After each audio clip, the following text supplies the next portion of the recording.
আজ আমরা যাচ্ছি কাঠুয়াতে জল আনতে বর্ধমানেশ্বরে ঢালবো বলে। হ্যালো এভরিওয়ান, কেমন আছো তোমরা সবাই? আশা করছি সবাই ভালো আছো, আর আমরাও অনেক ভালো আছি। তো শর্ট ভিডিওতে তোমরা দেখেই নিয়েছো কখন কোথায় কিভাবে গেছিলাম, সবই আপলোড করেছি। তবে আজকে পুরোটা তোমাদের সাথে আমি শেয়ার করব। এই আমরা 10:30 নাগাদ বেরিয়েছিলাম। দেখতেই পেলে বড়মা, আমি, দিদি, মা সবাই মিলে একটু ফটোশ্যুট করে নিচ্ছিলাম। আর হ্যাঁ, আমরা যাচ্ছি ট্র্যাক্টরেতে। আর এই যে দেখতে পাচ্ছ, ট্র্যাক্টরে বসেও পড়েছি। আর সবাই মিলে সুন্দর করে রাস্তা, খোলামেলা জায়গা উপভোগ করতে করতে পৌঁছে যাব। এই যে দেখতে পাচ্ছ, দিদি, জামাইবু, আমি সবাই আছি এখানে। প্রায় 20 জন মতন আমরা যাচ্ছি।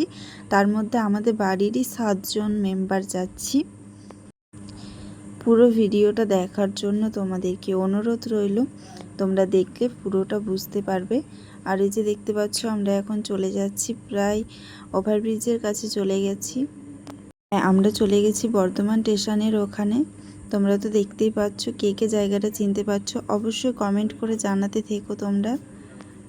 আর আমরা গিয়েছিলাম 24 তারিখ, 25 তারিখ জল ঢেলেছি। তবে ভিডিওটা আপলোড করতে একটু দেরি হয়ে গেল গো, সরি তার জন্য।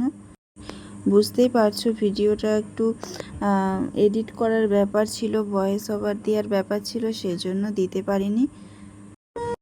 আর হ্যাঁ, আমি এবার থেকে প্রতিদিন প্রায় ভিডিওটা দেওয়ার চেষ্টা করব। আর এই যে দেখতে পাচ্ছ, আমরা চলে এসেছি এখন, প্রায় 3-3.5 ঘন্টা জার্নি করে আমরা এখন চলে এসেছি। আর আমাদের মুখের অবস্থা দেখতে পাচ্ছ, একদম কালো ঝিয়ানি হয়ে গেছি। আর কারণটা হচ্ছে, আমরা ট্র্যাক্টরে এসেছি, এক তো রোদ পুরো ফাঁকা, তাই জন্য রোদটা পেয়েছে। তার উপর ওই যে ট্র্যাক্টরটা দিয়ে একটা ধোঁয়া বেরোয় না, ওইটাতে বেশি করে, ওইটাতেই সবাই কালো হয়ে গেছি। তারপর সবাই মিলে আমরা হাঁটতে শুরু করে দিয়েছি। এখান থেকে প্রায় 20 কিলোমিটার হাঁটতে হয়েছে। আর এই যে দেখতে পাচ্ছ, আমরা গঙ্গার পাড়ে বসে আছি, এখনও স্নান করিনি। আর কত ভিড় হয়েছে দেখতে পাচ্ছ। তার আগে আমরা একটু, এই যে অনেকে থিম সাজিয়েছে না, বড় মা নিয়ে এসেছে, কেউ শিব নিয়ে এসেছে, অনেক কিছু, অনেক রকম থিম বানিয়েছে। তো তাদের সাথে একটু করে ছবি তুলে নিচ্ছিলাম। আর এই যে দেখতে পাচ্ছ, আমাদের বাঁকটা ওইখানে রাখা হয়েছে।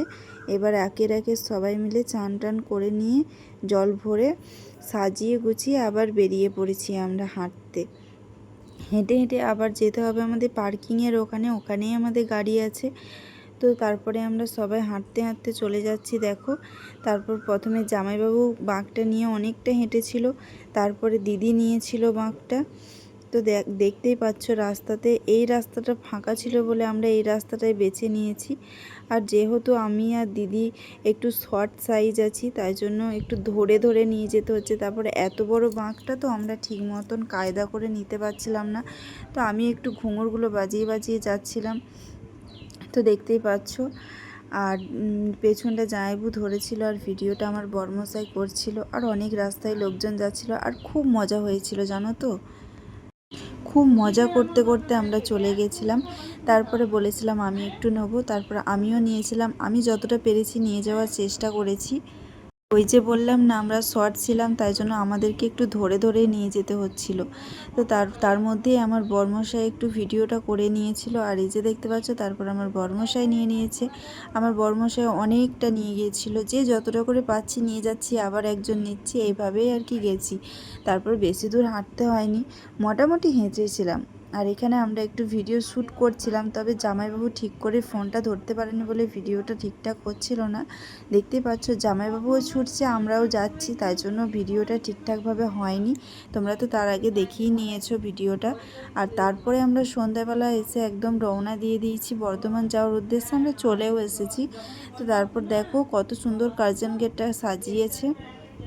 তো এখানেই কত সুন্দর করে সাজিয়েছে। তারপর তো মোটা বাবার ওখানে কত ভিড় হয়েছে দেখো।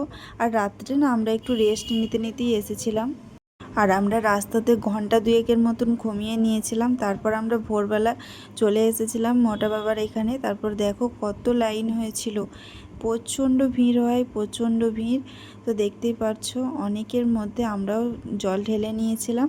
তারপর ওখানেতে জল ঢালতে ঢালতে অনেক বেলা হয়ে গিয়েছিলো। তারপর আমাদের এখানে পাড়ার মধ্যেই আর কি একটা শিব মন্দির আছে, দেখতেই পাচ্ছ। আমরা এখন এখানে চলে এসেছি। আর হ্যাঁ, আমার পায়ে না ফোস্কা হয়েছিল, তার জন্য ওই পায়ের মোজাটা আমি পরে নিয়েছিলাম, আমার বড়মশাই কিনে রেখেছিল। তো দুটো মোজা, আমি একটা পরেছিলাম, ও একটা পরেছিল। আর এখানে দেখো মা বড়মা সবাই, আমরা সবাই মিলে এখানে এসেছি এখানে জল ঢালার জন্য। দেখো ওখানে তো ঢেলেছি, তবে পাড়ার যেগুলো আছে সেগুলোও তো ঢালতে হবে। আমরা আরও অনেক জায়গায় ঢেলেছিলাম, তবে ভিডিওটা সব জায়গায় করা হয়নি। এই মন্দিরটা খুব সুন্দর, জাগ্রতও বলতে পারো। তো সেই জন্য এখানে জল ঢালতে চলে এসেছিলাম, আর এখানে একটু ভিডিওটা করেছিলাম। আর এই ভিডিওটাও তোমরা অনেকে দেখেছো, কে কে দেখেছো অবশ্যই কমেন্ট করে জানাবে আমাকে।